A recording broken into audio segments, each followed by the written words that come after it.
श्री शिवाय नमस्तुभ्यम। दोस्तों, आप सभी लोग जानते हैं कि 12 अगस्त को सावन महीने की सोमवार की अष्टमी है। दोस्तों, सोमवार की अष्टमी साल में बहुत कम पड़ती हैं, पर जब भी पड़ती है उसका बहुत ही बड़ा और विशेष महत्व होता है। और दोस्तों, इस बार की सावन महीने की सोमवार की जो अष्टमी है, ये सावन के महीने में पड़ रही है, इसलिए आप लोग इस बात को बिल्कुल मत भूलना और इस विशेष मौके को अपने हाथ से भी मत जाने देना। और इस सावन महीने में पड़ने वाली सोमवार की अष्टमी को 14 पीले चने की दाल वाला जो उपाय है वो भी आप लोग जरूर करना। तो इस वीडियो में हम आप लोगों को 14 पीले चने की दाल वाला जो उपाय है वो समझाने वाले हैं, है ना। तो देखिए, सबसे पहली चीज दोस्तों, इस उपाय को आपको किस लिए करना है वो सुन लीजिए। देखिए, अगर आपके शरीर में किसी भी तरह का आपको कष्ट है, चाहे आपको बीमारी है, चाहे आपको कोई रोग है, वो आपके शरीर से जुड़ा हुआ है, तो भाई आप लोगों को ये पीले चने की दाल वाला उपाय जरूर करना चाहिए, क्योंकि सोमवार की अष्टमी के दिन का ही ये उपाय है। इसके अलावा और कभी आप इस उपाय को नहीं कर सकते हो ना।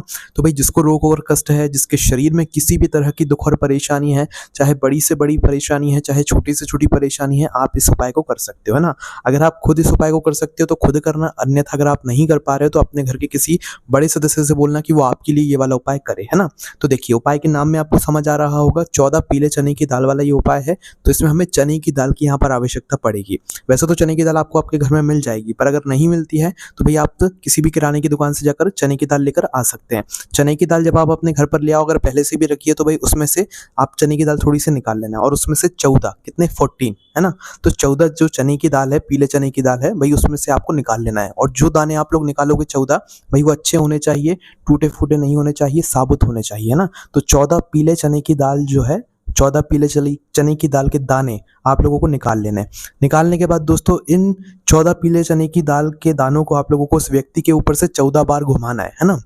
किसके ऊपर से? जिसके लिए आप लोग अपना यह वाला उपाय कर रहे हो, है ना। अगर आप खुद के लिए कर रहे हो तो खुद के ऊपर से 14 बार उतारना, और अगर आपके लिए कोई उपाय कर रहा है तो भाई उससे कहना कि वो आपके ऊपर से 14 बार इन चने की दाल को अपने सीधे हाथ की हथेली में रखकर 14 बार उतार दे। मतलब एक बार ऊपर से नीचे घुमाया, ये एक बार हो गया, फिर दूसरी बार घुमाया, इसी तरीके से 14 बार आप लोगों को 14 चने की दाल अपने हाथ में रखकर जो है 14 बार घुमा लेना, है ना। घुमाने के बाद दोस्तों, सीधा आपको भगवान शिव जी के मंदिर जाना है। वैसे ये उपाय आप सुबह भी कर सकते हो, शाम को भी कर सकते हो। मुख्य रूप से सुबह करोगे तो ज्यादा बेहतर रहेगा। तो करना क्या है, 14 पीले चने की दाल को आप लोगों को उस व्यक्ति के ऊपर से 14 बार उतारना है जिसके शरीर में रोग और कष्ट है या कोई बीमारी है। और इन 14 पीले चने की दाल को उतारने के बाद आप लोगों को सीधा अपने ही घर के पास में जो शिव मंदिर हो वहां पर जाना है, और इन 14 पीले चने की दाल को जो कि आपने उस व्यक्ति के ऊपर से 14 बार उतारी थी या अपने ऊपर से 14 बार उतारी है, तो भाई इस 14 चने की दाल को आप लोगों को शिव जी की शिवलिंग के ऊपर समर्पित कर देना है। समर्पित करने के बाद दोस्तों, आप लोगों को भगवान से प्रार्थना करना है, या जिसके लिए आप लोग अपना ये वाला उपाय कर रहे हो उसके शरीर के लिए, उसकी रोग और कष्ट के लिए, उसके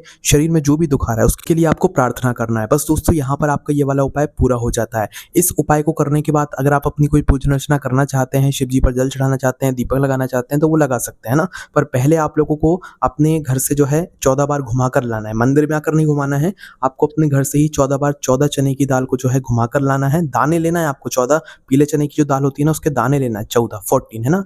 14 चने की दाल को 14 बार घुमाकर फिर आपको घर से लेकर आना है शिव जी के मंदिर में, शिवलिंग के ऊपर इन 14 चने की दाल को आपको चढ़ा देना है ना, समर्पित कर देना, और आपका ये वाला उपाय यहाँ पर पूरा हो जाता है। और भगवान से प्रार्थना जरूर कर लेना। अगर आप अपने लिए उपाय कर रहे हो तो अपने लिए प्रार्थना करना, किसी और के लिए कर रहे हो तो उसके लिए प्रार्थना करना। उसके बाद आप अपनी पूजन अर्चना कर सकते हो। बस दोस्तों, यहाँ पर ये वाला उपाय पूरा हो जाता है। इस उपाय करने में अगर आपको कोई भी दिक्कत, समस्या या परेशानी आती है तो हमसे कमेंट करके पूछ सकते हैं। ओम नमः शिवाय, जय बोले बाबा श्री शिवाय, नमस्तुभ्यम।